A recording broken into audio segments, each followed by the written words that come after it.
Well, I'll just go ahead and introduce myself. So welcome everybody. My name is Kat Polk, and I'm the Executive Director for the North Carolina Composting Council. Before we get started today, I wanted to recognize and give thanks to the North Carolina Composting Council's generous 2024 sponsors. That includes Vermeer Allroads, McGill Compost, SCS Engineers, Smith and Gardner Engineers, and also World Centric for a grant we received this year. As a nonprofit, the North Carolina Composting Council, sorry, let me switch the slide, is a volunteer-run organization dedicated to the development, expansion, and promotion of composting and compost use in both the domestic and industry settings in all its forms in North Carolina. Our work is based on sound science, principles of sustainability, and economic viability. And before we begin right now, if you all can please turn off, if you haven't already, your video and your microphones. And you're welcome to leave questions in the chat box or save them until the end for the Q&A. And just as a reminder, this meeting is being recorded. And thank you, Jorge, so much for your time today, sharing your expertise with all of us. So I'll pass it off to you. Thank you, Kat. All right, let's just do a quick check. You can see my screen. Perfect. All right. So thanks so much for joining the webinar today. I'm really excited to be partnering with the North Carolina Composting Council to host this. I was part of it many years ago, and I'm glad to be working with you all again. So in case that you are wondering, we are going to be talking about commercial composting 101. So I hope you're in the right place. So before we jump into it, I'm just going to give a little bit background of myself so that you can learn a little bit more where I'm coming from as I'm talking about all these different things. So I studied engineering at Cal Poly San Luis Obispo, and then I studied some more engineering, more on the ag side at NC State. I took the compost operations training course back in 2012. And since then, I was hooked. So the compost operations training course is an annual training that is hosted by the North Carolina Composting Council in partnership with the Compost Research and Education Foundation, which they hold the same training in other places. And the North Carolina one is held in Raleigh in September every year. I just got the news that it's sold out for this year, but there are 2 more spots available for those looking for scholarships. And Kat's going to talk about that a little bit more later. And I took that course and I was really excited to be able to have a lot of information about composting all in 1 week, talk to a lot of different people from different places.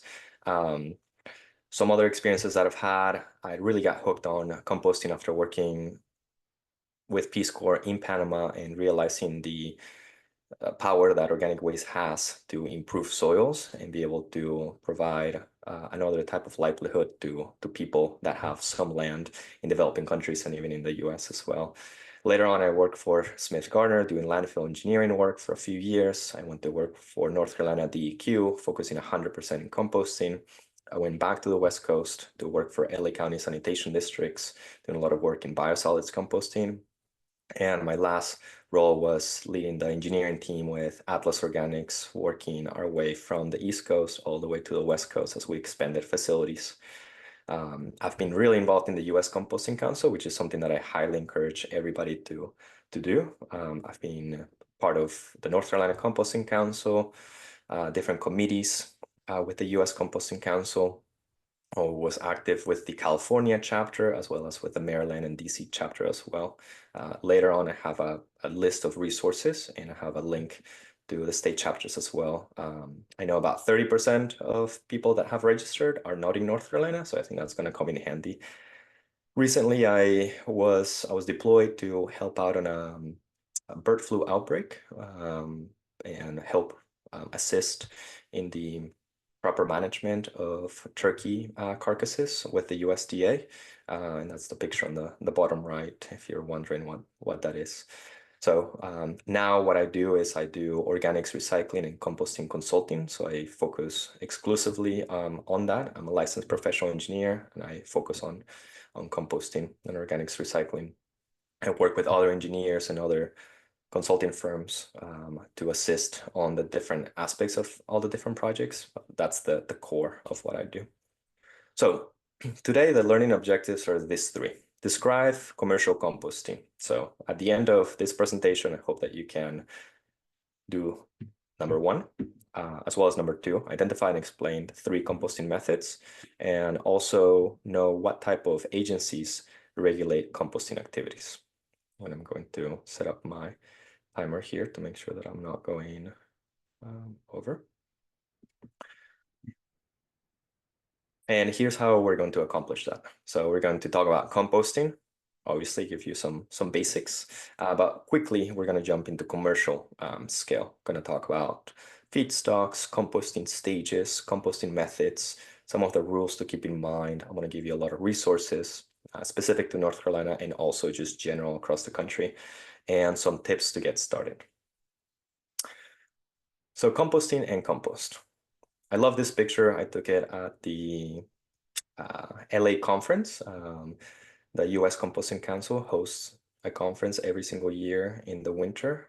And you can see on the last day, they host an equipment demo, and you can see a lot of the large scale equipment side to side. You get to speak with a lot of people that use it, with the vendors of the equipment as well, and you can really get close and understand how these machines work. But aside from the picture, let's get into two definitions. So the first one is composting. This is by the EPA. So they define it as the controlled aerobic biological decomposition of organic materials by microorganisms. So I think these three words are pretty important when we're talking about commercial composting. Talking about controlled because it's a process that, even though it's nature's way to recycle material, we are involved in designing the facilities, operating the facilities, keeping certain parameters tight so that we can process those materials fairly quickly in a way that is going to be positive towards the environment as well as people. Aerobic, meaning that it uses oxygen. These microbes that we use, they're just naturally occurring. They're in the feedstocks, they're in the air, and they need oxygen. They're just like us. They need oxygen, food, water. And as they get all those three ingredients, they're going to be able to break down the materials. And as they break down the materials, they're going to produce some heat.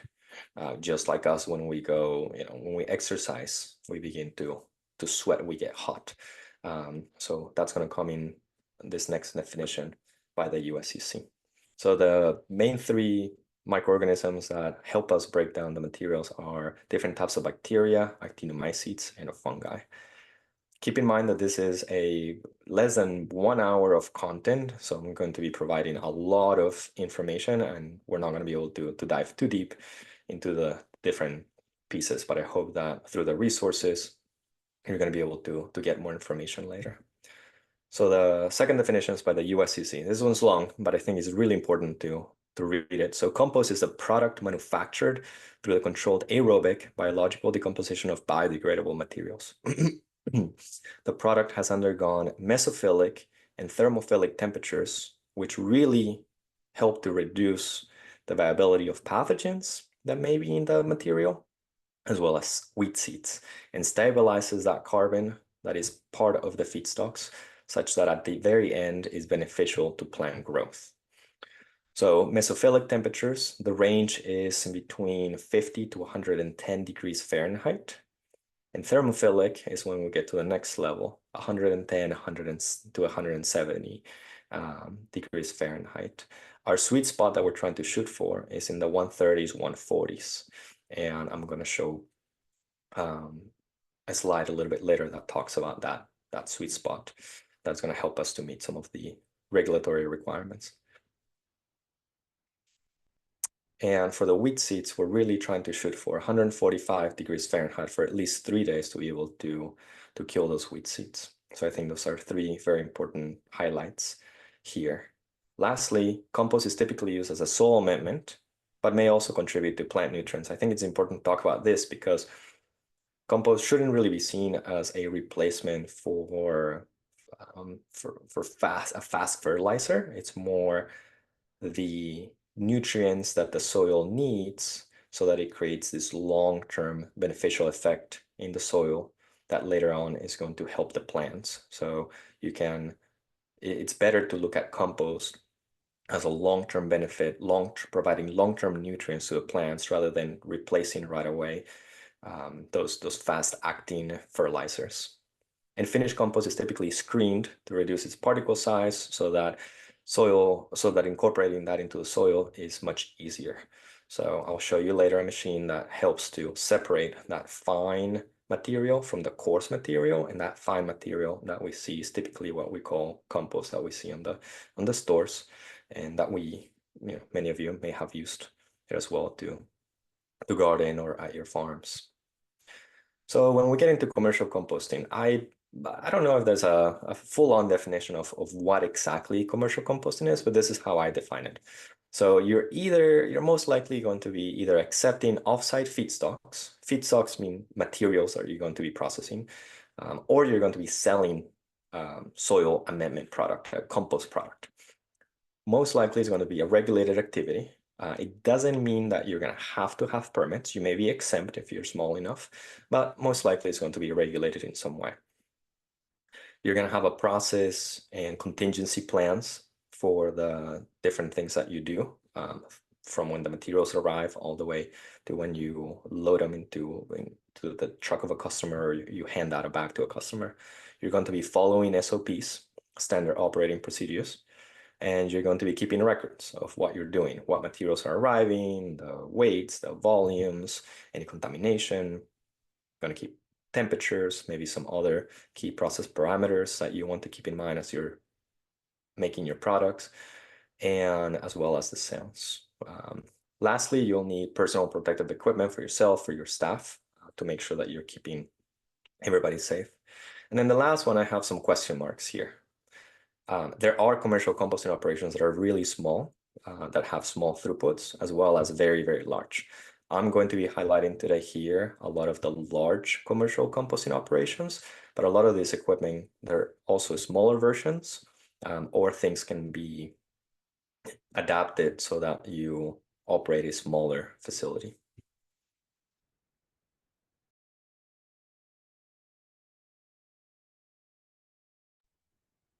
So some other things to keep in mind when we're talking about commercial composting. So it's not necessarily private, although it can be. It can also be a public facility. So municipalities, they have budgets, they have to run their facilities. Most likely they're going to want to break even. But I consider that on the commercial composting scale. And the way that composting facilities make money is through the revenue that comes in two ways. The first one is tip fees. So they get paid for accepting material. And on one of the latest reports by EREF, which stands for the Environmental Research and Education Foundation, they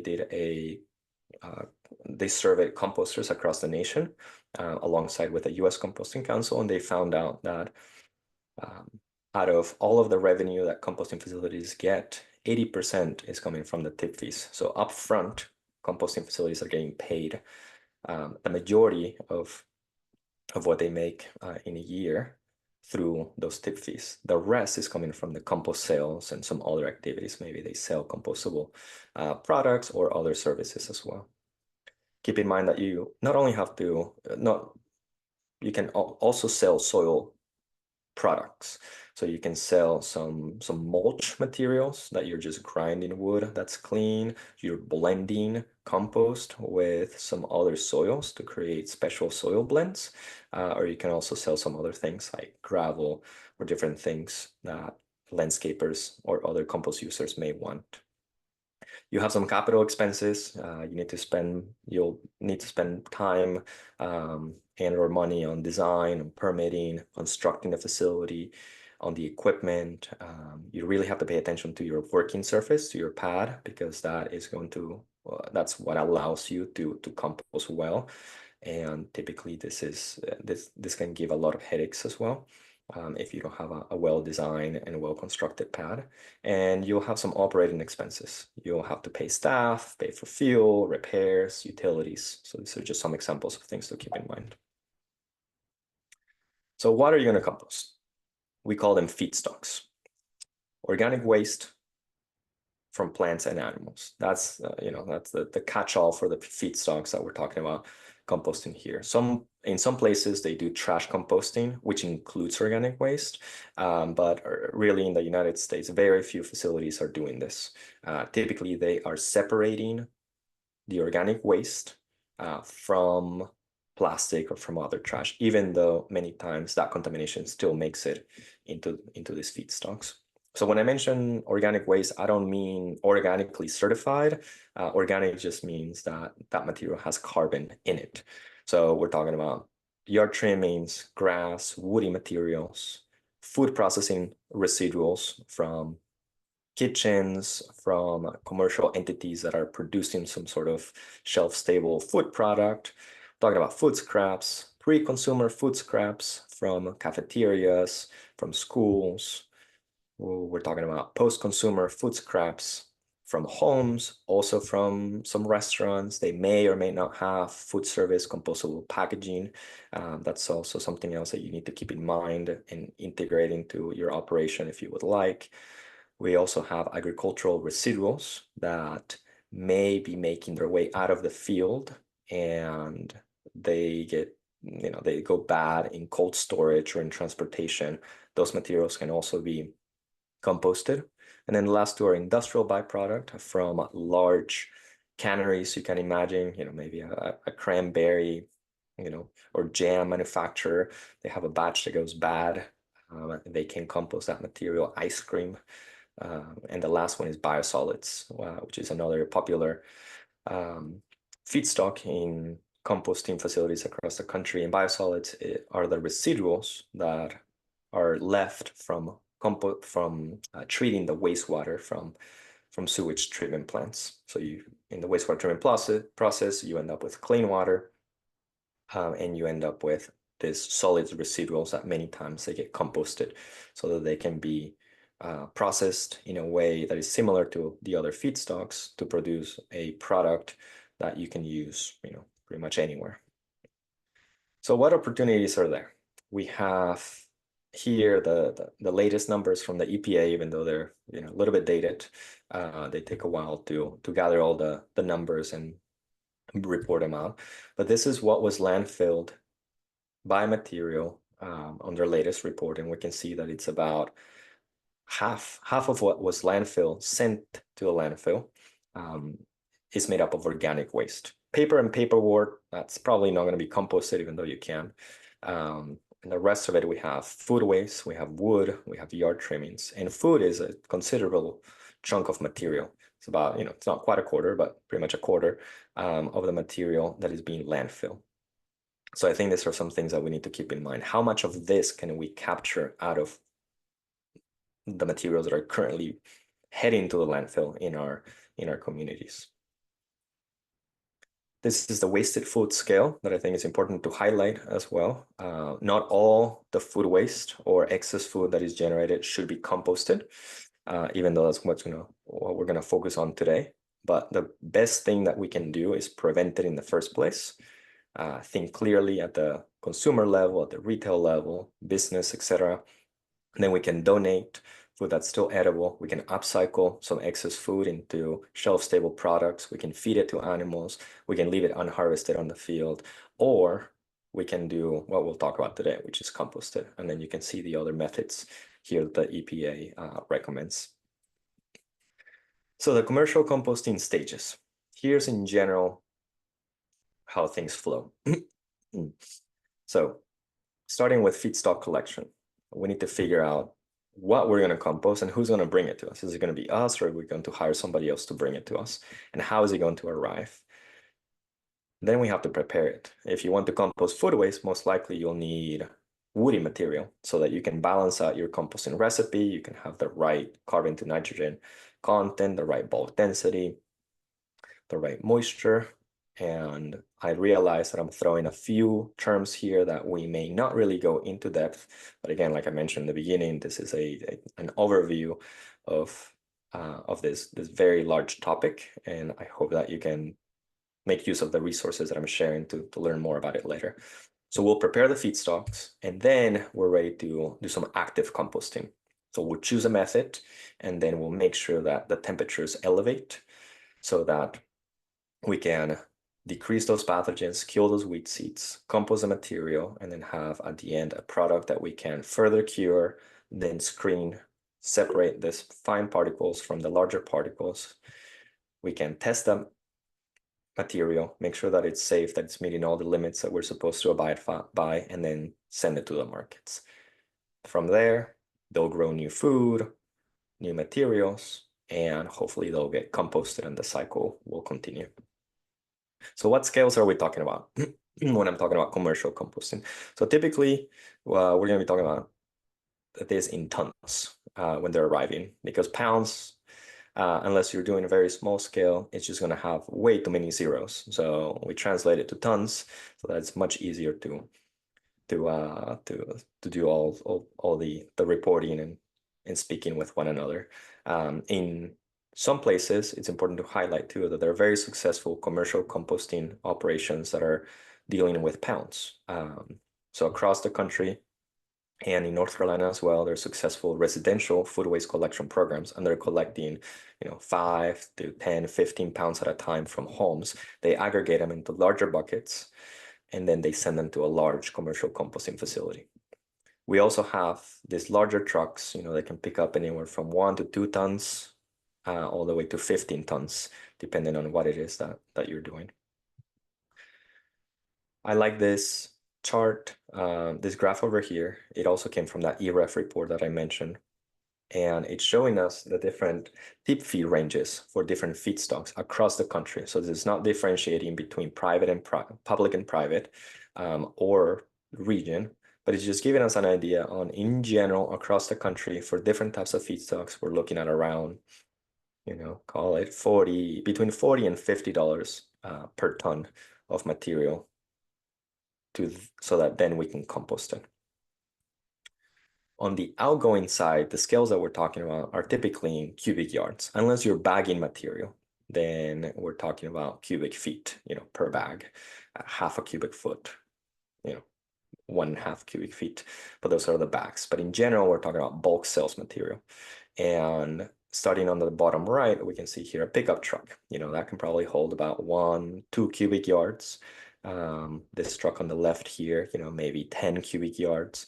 And then this large walking floor semi truck can probably hold around, upwards of 100 cubic yards.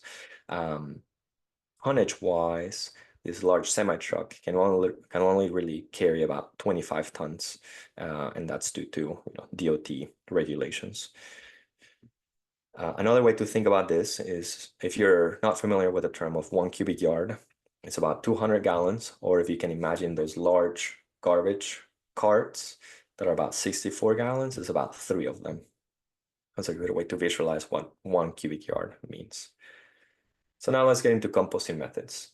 We have 3 main ones to achieve that thermophilic level. And then I have a 4th one here that I'll do a special mention on. So we have windrows, which is is the first thing that people typically think about. We have two ways, passive and turned. We have aerated static piles, for short ASP. So if you can learn ASP, later on when you're talking to somebody and you drop that acronym, it means that you're one level higher on your composting knowledge than somebody else. But also it's nice to describe what it means, because acronyms sometimes they can be annoying. So you have positive, forced aeration; negative, you're sucking in the air from the piles, or you have a reversing one. You also have in-vessel composting systems, which are fully containerized systems. And like I mentioned, here's a special mention of vermicomposting, using worms to typically compost some materials in a very in a way that is very different, and many times it can serve to as a refining step after you use one of the methods up top. So windrows, we saw this picture earlier. You can see the windrows here. They're large piles and they can vary in size depending on your equipment. You can turn them using loaders, but it's going to take a long time. You can also use these machines. They're called turners. For scale, we have this picture on the left here, fairly large machines to make different sizes. On the right, you can see a smaller one. This one is pulled by a tractor, and the cost can range, less than $100,000 to hundreds of thousands of dollars. And it all depends on what your facility is going to be designed for and how much time you want to spend on certain things. So even though some things may be really expensive, there's a reason why. So if you have a facility that's composting, 50,000 tons of material, and you don't want to spend every single day turning with a tractor with a bucket, you may want to consider a windrow turner. So how does this work? So composting, these piles, they have this pyramidal, cross-section shape. They're long, and we've turned them. After we turn them, what happens is we're able to get the material from the edges, get them to the core, and those microbes are going to get new food. They're going to get redistributed moisture from the edges, and they're going to begin to eat all the material that's in there, all the feedstocks. That activity is going to make the heat, it's going to create heat, which is going to rise. And as that heat rises, it's going to create this vacuum that is going to allow some of that cool air from the outside to come in. And it allows for this chimney effect where you have cool air coming in, it gets into the core, it's feeding the microbes so they can process more, so it can work for us 24/7 and decompose the material, and they're going to keep generating heat. After a while, this heat is going to slow down because the food is going to come down. But this is the general concept of how composting works, whether you're turning with a bucket loader or with a windrow turner. Next, we have aerated static piles. So these are not passive, it's not passive aeration, but we're forcing aeration. So here are 3 examples. The left one is by O2 Compost. I set this up at NC State for a demonstration. So you have a bouncy house blower, you have your header, and then you have perforated pipe, and you're just blowing air through that pile.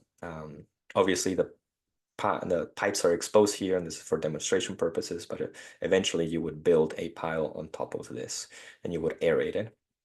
And on the top right, you can see some solar panels. So this is a design that I was part of when I worked there, and we have essentially a small solar power plant powering a number of blowers here on the right.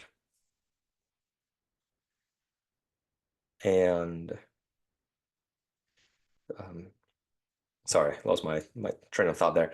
Next, we have larger scale aerated static pile systems. On the left, you can see a very high-tech system by Engineer Compost Systems, and they use a large centralized blower and a control system that controls how much air is going to different zones within this concrete pad that you see right here. So obviously they're building the concrete pad, so there's no composting material happening. But I like that picture. On the right, you can see my friend Carl Glass here to layer compost with LA County Sanitation, and we use here the gore covers. So he's there for scale. You can see how tall those piles are, and this cover allows some of the odors to be trapped, and it's an aerated system as well. So beneath it, you have trenches with a blower at the end of the piles that are blowing air through. These are my friends at Dirt Hugger up in the Washington-Oregon border, and they have this concrete pad right here that you can see with some of material here. This is an old picture. They've expanded their site quite a bit. But they have a blower, which you can't see. It's on the right here, and all the pipes are underground. So this is really nice for loaders because I don't have to worry about bumping into things. And this concrete floor is like a hockey table, like an air hockey table, if you can imagine. Same thing with the ECS system over here. So there are perforations right here on the concrete that allow the air to flow through. And in some cases, you can reverse it and you can suck the air through as well. when they did their upgrade here, they reversed the blower. And it's actually positive or negative depending on what they're looking to do. And that was because of a rule that Washington State had for their expansion. The source is not coming up here, but they work with Green Mountain Technologies to design and build this facility. Next, we have in-vessel systems. So the left one here is the common one. Material goes in, and this cylinder rotates very slowly. Material can take about a few days, at least 3 days, typically a week or so, for material to go through, which then has to be cured. But all the active composting takes place inside of this in-vessel system. On the right, you see one from Green Mountain Technologies. So it's a container, it's aerated, and it also has this auger here that moves around and helps to break down any clumps of material as the composting process happens. And it helps to expedite that composting process. The special mention is with vermicomposting. These are a couple pictures on large scale commercial composting of this type. Again, it's using earthworms, and typically we see this on the backyard level, on the very small scale in the US. And I'm fond of this because this is how I got into composting before I graduated college, and then my senior project was on large scale design of vermicomposting of biosolids. And there's a great book that I recommend you look into if you're interested in large scale worm composting. And you can also reach out to Aldea Verde as well. They're based out of Mexico, and they have a lot of different types of examples. So this is a great way to take some of that material that went through a thermophilic composting process and then refine it with worms so that you can have a higher quality product. So the next 2 slides, I'm going to show you a couple of some pieces of equipment that you may need for your commercial composting operation. So on the left, we have pre-active composting equipment. In this 4, they're all pre-active composting equipment. So we have on the top left, we have a shredder. On the bottom, we have a grinder, and this is typically for size reduction of woody materials. You can also add in some food waste mixed in with the woody materials to have a particle size that's small enough that's going to allow the microbes to be able to eat everything, and everything can decompose. Then on the right side, we have 2 mixers so that you can create more homogeneous consistency of your mix so that it can compost better. You have a stationary one here on the bottom right, and then you have a mobile one here on the top right. You can also mix by using a loader, and it all depends on your preference. If you want to spend time mixing, or if you have a really good operator that can mix really well, you may be totally fine to mix with a loader. And then we have screeners, like I mentioned in the very beginning. On the top right, we have what's called a trommel screen. So material goes in on this side of the machine, gets into this cylinder, which rotates. And as the material is rotating, the fine particles are falling through the orifices. Then the fine material falls in here and creates a compost pile. And then the large fraction falls over on the other side, and that's called overs. Overs, you can see a better picture here on the left. This is at a different site. And these overs are just larger pieces of material that didn't get a chance to break down. Typically, if it's not contaminated with trash, you can recycle that back into your composting process. It won't provide a lot of carbon because a lot of it has already been used by the microbes, but it's really good for bulking up the pile. We don't have time to get into bulking and porosity, free airspace, but it's really important that you have the right porosity, the right structure on your pile so that air can just naturally flow, or as you're forcing air through, it can just naturally, work through the different channels that are created through that structure of that the wood typically provides. And you can see here on this picture, you have some pipes coming out of this machine, and these are vacuums, so they're sucking in light weight film plastic from the material to make sure that that doesn't end up in the material that's going to be recycled back. Or in this case, if they want to sell this material as mulch without this film plastic, they can as well. And on the bottom right, you have a bagging system. This is a small scale one. They also have fully automated bagging systems across the country that different companies utilize. But if you want to bag your materials every now and then, you may consider just renting the machine for a month or two.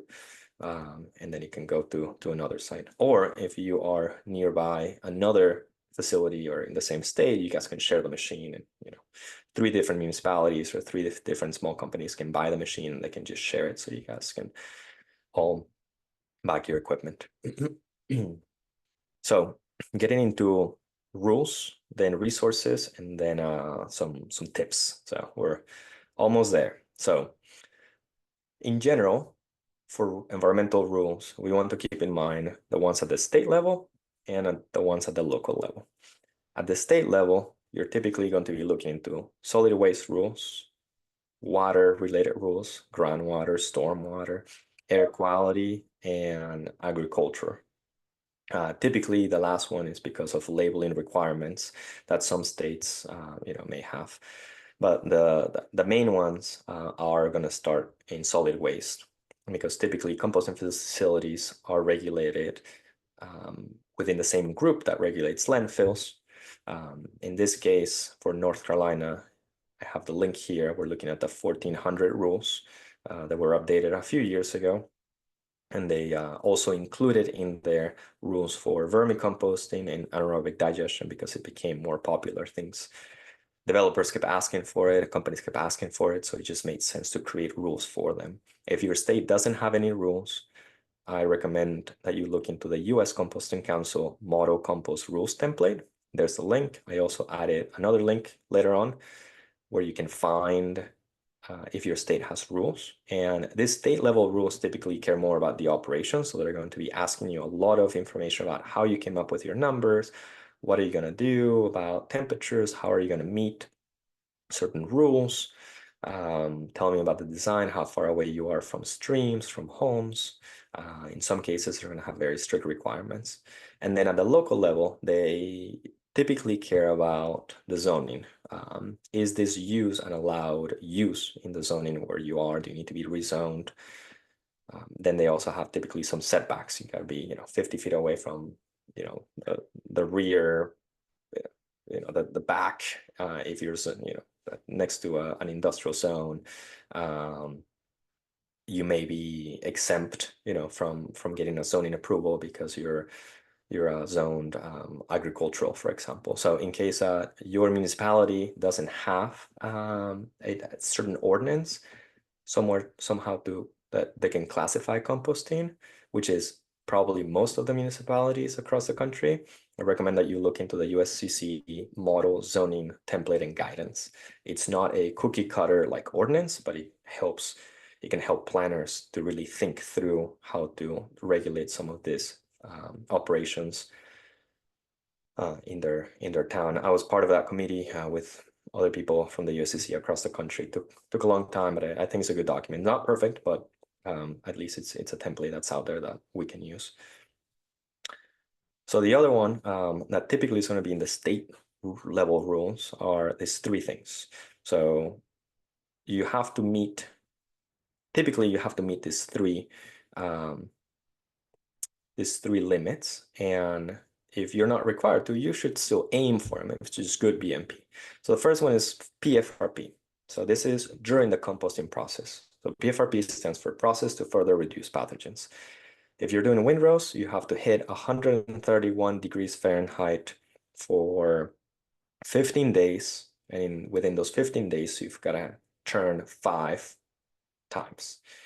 If you're doing ASP, which stands for aerated static pile, or in-vessel system, which you're forcing air through, you gotta meet the 131 degree Fahrenheit temperature threshold for at least 3 days. So it's a little bit more, it's less because you're forcing air through. This really allows for us, everybody involved, to know that you are processing well and that you are decreasing those those weed seeds. And the next two are metals and pathogens. So you also have to test for some metals. These are the 8 metals that you have to test for. And there's some limitations that are out there for different states. They're all typically the same. They all come from the biosolids composting rules that came out in the early 90s. And lastly, pathogens. So you either have to pass salmonella or fecal coliform. In California, you have to pass both. And the value is typically on those.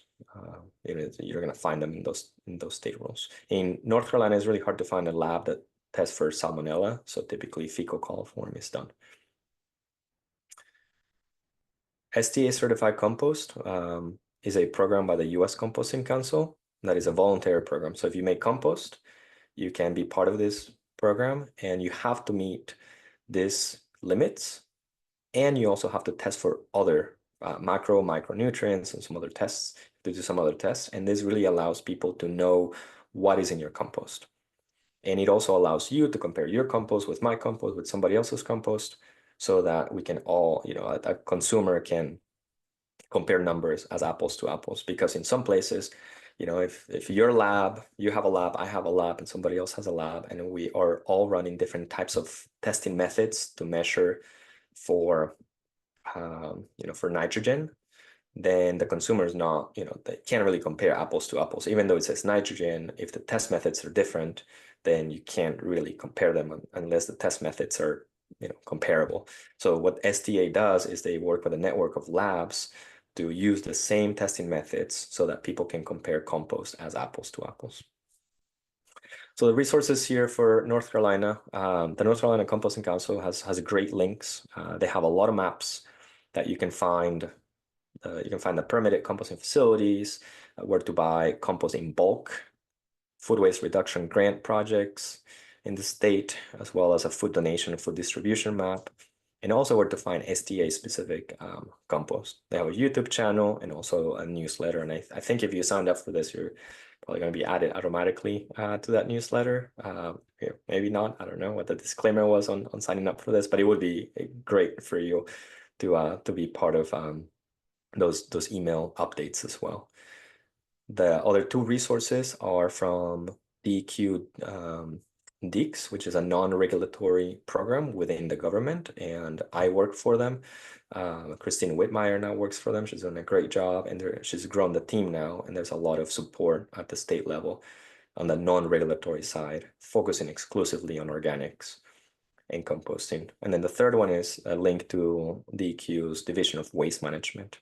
The last thing I'll mention with North Carolina specifically is that there are 2 other entities that regulate composting facilities. That's the Division of Water Resources, and that's mostly for biosolids composting, and the Department of Ag, if I'm remembering right. A lot of that information is on that second link within the DEECS website. There are other resources, for across the country. Check out the U.S. Composting Council. They have state chapters. So number 2, click that link. Not here, I don't think you can click here, but later on when Kat shares his presentation. The Compost Research and Education Foundation, they focus strictly on research and education. They host other compost operations training courses in Texas, in Florida, in California, and in Colorado, and in other places as well. There's a composting handbook that was recently revised. It's 1,000 pages with a lot of amazing information. So if you can get your hands on it, highly recommend it. If you're interested in more smaller scale composting, nonprofits or still commercial, but just using smaller equipment, check out the Institute for Local Self-Reliance. They have a really good 4-hour training program called the Neighborhood Soil Rebuilders. And lastly, this new report that came out by EREF, working alongside the USCC, called the Composting State of Practice. 3 events that are happening that I recommend you check out. Again, we're talking about the compost operations training course a lot. The picture in the background here is what people do on Monday. I lead that part, and we get to play with the feedstock. So if you've never built a composting pile before, you will build a pile here. It's sold out, luckily for us, and luckily for those that didn't get a chance to sign up, but it's going to happen again next fall. And it's amazing because it's 5 days. You get to really geek out on compost, talk to a lot of people that have a lot of experience, new people that have really good questions, as well as people that have been there for a while. They also have good questions. You get to tour at least 3 commercial facilities, maybe more. Sometimes we've toured the lab. And I'm going to be hosting an online workshop sometime in October, November. So if you're interested, let me know. And then check out the composting conference in January. I highly recommend going there. So tips to get started. Here are some guidance questions that you need to keep in mind. So if you're going to be doing this, you got to really think about your feedstocks. What's the source? Who's going to haul them? Who's going to bring them to you? And how are you going to check the quality of them? Where are you going to compost? Do you work for a municipality? Do you have land? Do you need to partner with somebody? Do you need to buy land? Are you a private entrepreneur or an entrepreneur that's looking to work with a municipality? Maybe they can provide land, you can do the operations. How are you going to compost? What system are you going to use? And where are your finished products going to go? Like who's going to use them after you make them? And if you have a good market, maybe think about what system do you need to create that product. And this is my checklist for you for tips to get started. So attend a training course. Highly recommend that. Read your state rules. Attend the annual composting conference. I've been going to, I think I've skipped a couple of them, but they're always filled with great information, good presentations, good people to talk to. Everybody's really friendly, they're really fun. Everybody wants to share and make sure that we are operating, designing, building, expanding the infrastructure as best as possible across the country. Read Biocycle, it's a free resource. They've been writing for years about composting, and they have a lot of really good information. Visit operations that are near you, or when you travel somewhere else, try to find operations and try to get a tour. Create a plan after you've done some of your homework. Really think about your working surface, your pad, how much weight are you going to be putting on it, what's going to happen when it rains. And then before you really start out, figure out how to start small and then grow from there. And then the last one is reach out to me, reach out to Kat, reach out to other people in the North Carolina Composting Council, because what we want is successful composting operations infrastructure across North Carolina and other places as well in the country. So I hope that we're able to meet these learning objectives. Hopefully you can now describe what commercial composting is, identify the 3 composting methods and explain what they are: windrow composting, aerated static pile, and in-vessel, and then know what type of agencies regulate composting activity at the state level and then at the local level, zoning offices. So with that, thank you for your time, and I'm going to pass it to, there's my contact information. Feel free to reach out for whatever reason. Even though I'm based in North Carolina, I also work with people in other states as well. And I'm going to pass it to Kat, and then after that, we're going to do questions. Thank you so much, Jorge. That was an outstanding presentation of an immense amount of content. So thank you again for your time today and your expertise. And also thank you to the North Carolina Composting Council and its members that made today's webinar possible. Before we move on to the question and answer, I just wanted to do a last plug for the North Carolina Composting Council. Because we are a member-based organization, there are ways to get involved as both a volunteer or a member. I'm gonna see if I can switch the slide here real quickly. Jorge, I think I have control. It just takes a second to switch. Okay, can you see the how we achieve our mission slide? Perfect. So the North Carolina Composting Council is a committee, we achieve our mission through committee structure. Right here in the middle of the image, we have the list of our committees. The Education and Outreach Committee and the Access and Advisory Committee are two of our most active committees that meet monthly online. So keep an eye out on our newsletters for those upcoming meetings. The Education and Outreach is typically the second Tuesday of the month at 1:30, and then Access and Advisory Committee meets the third Friday each month currently. We also have the Coastal Composting Committee, which is regionally based out of the Wilmington, North Carolina area. So if you're down in that corner, you're welcome to join them for in-person meetings. And we also have our COTC planning and communications and marketing committees. And then other things just about the Council for North Carolina Composting Council. We host community outreach and educational events such as this one. We also host professional support and networking events known as our Sustainable Spirits, which are rotating around the state. So again, keep your eyes out for our September announcement. It will be in Raleigh on September 12th. And then we also, again, advocate for policy and legislation and work with other organizations to promote composting throughout North Carolina. And so as Jorge mentioned, the North Carolina Composting Council's biggest program of the year is our compost operator training course. And this year it did sell out, but you are absolutely able to still register and you will be added to the wait list. This course is certified by the Compost Research Education Foundation, and it is great for both beginners and longtime industry professionals. And anyone, most likely everyone on this call today who wants in-depth instruction on the art and science of commercial scale compost production. In addition to in-depth lectures and by locally acclaimed and expert instructors, participants gain practical experience through hands-on activities, including a team pile build and monitoring activity, as well as tours of local facilities. So even though the program is sold out for this year, there are actually 2 spots available still for the recipients of the North Carolina Composting Council's DEIA scholarship. To be eligible for our scholarship, you need to complete the application today. The deadline is August 1st.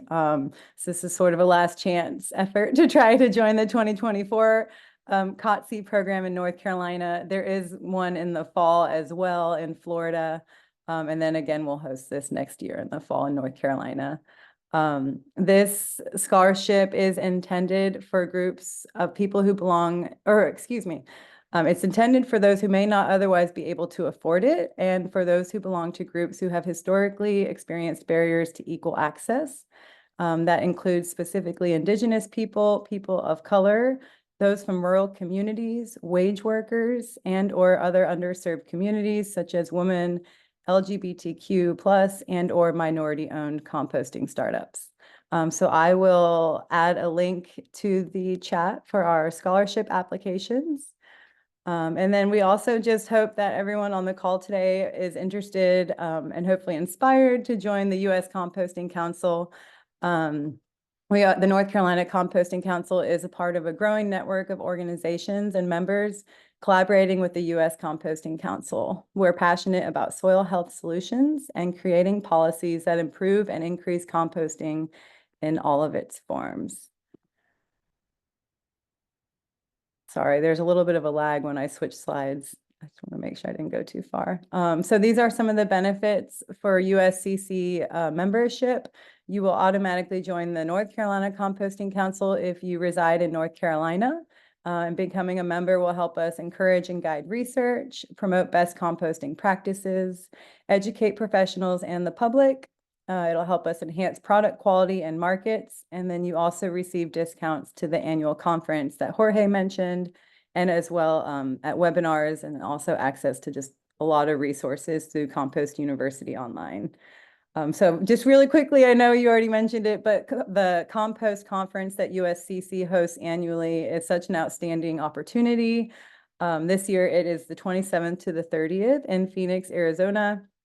And those typically 5-day conferences include workshops, tours, keynote speakers, in addition to different tracks so that you can focus on different topics throughout the event. So they have an operations, business and marketing and use track, policy, and more. So if you haven't already, it is about time to start saving the date and booking for the 2025 Compost Conference. And then I think that is the conclusion. So I just wanted to thank everybody again for coming today and to our sponsors for making this possible. And I know we have at least a couple of really great questions in the chat, Jorge. So I might, Haley, do you want to read your question or ask it? I will also be willing to read it from the chat if you are not able to use your microphone. I can read the questions. Also, I just want to mention the USCC CCOM certification attendance code. So it's CC 101. So if you don't catch it now, you can ask Kat later, but she should be sending out a form through email in case that you need credits to keep up your certified compost operations manager certification. Okay, so we got a couple minutes here for 5 minutes for questions. So Haley, how prevalent and problematic are foreign materials in these composting systems? Produce stickers come to mind. Who are the biggest customers for the finished product? So they, produce stickers are definitely problematic. They are, they there are issues with them, but from what I know, it hasn't been enough to stop or prevent composters from being able to sell their material. EREF, that report, also surveyed composters, and it asked them to rank different issues that they face. So I really recommend checking out that report. That report also talks about the markets for the material, which is really bioregional. It's like who's around you. Are you in a big city? Are you doing specialty soil blends for the urban landscape? Are you in a rural place and people that are close to you are mostly farms? Typically, what you have is your feedstocks are coming from a radius of about 50 miles, and your compost is going to a radius of maybe up to 75 miles because it's a little bit lighter. So it really depends on where you are, but a lot of composters are selling to agricultural markets, which don't tend to pay a lot. Landscapers can pay, they can pay a little bit more, but they're going to buy less. Nurseries is another one, but you really have to have a very tight quality control process because many of them are growing straight into they're growing seeds straight from your medium. So it really depends. I think Alex put some questions here, which are really good. I don't think we're gonna get through all of them, but may have to follow up. But some of the resources really provide some information here. The ideal breakdown for the compost. The U.S. Composting Council has sheets for general parameters for the compost to be used. What I tend to focus a lot on is the organic matter, the moisture. How are you going to incorporate that? I would not recommend that you focus too much on like what is the ammonia level in my compost or the calcium level, unless you're going for very specific crop applications, and you may want to dive into them a little bit more. Or in case that your compost is very immature, then obviously look at the ammonia level there. But I would suggest that you check out the USCC program with more information on the parameters. Answer that one. When can't paper and cardboard not be composted? So it can be composted, but a lot of people just they just don't. I think the recycling systems typically they take a lot of that, so programs don't tend to focus in trying to divert those materials from the recycling systems from the MRFs. but composters do, take some of that material if it's coming with produce, for example. It's just easier to send everything there. You do have to make sure that everything in that, associated with that cardboard, for example, is going to decompose, and you're not going to have, a bunch of tape that is not going to decompose. You can definitely mix. The other question is, can you mix the different types of composting methods? Yes, and I didn't mention that, but that's called a hybrid method. So some facilities may do aerated static pile or in vessel, and then they'll do windrow turning afterwards, or they'll just do passive turning with loaders. So you can definitely do that, and you have to like really think about which way you're gonna go before you begin to invest time and money into the different systems. Are in-vessel systems popular, expensive, time-consuming? They are popular typically on the smaller scale side. They have a fixed throughput. So if you want to expand, you can't just easily, change things. You just have to buy another module. So there's there's some good information out there. If you have more questions about that, I'm happy to send you some links. Here's my contact info, and we yeah, I won't get to the other questions because we've reached the 1 p.m. Clock here. But thank you all so much for your time. Like I mentioned, reach out to us if you guys have any questions about this. And Kat, I don't know if there's anything else you would like to add. Thank you, Jorge. I was just gonna add, I'm not gonna automatically add people to our email subscribe. I think that's actually illegal. We have to have approval from people to subscribe them. So there is a link in the chat for you to join our newsletters, and that's the best way to keep up to date, I think, with NCCC. Or you can follow us on Facebook or Instagram or YouTube right now as well. Well, thank you all. It was a pleasure to present. Absolutely. Have a good day. Jorge. Great job. Thank you all.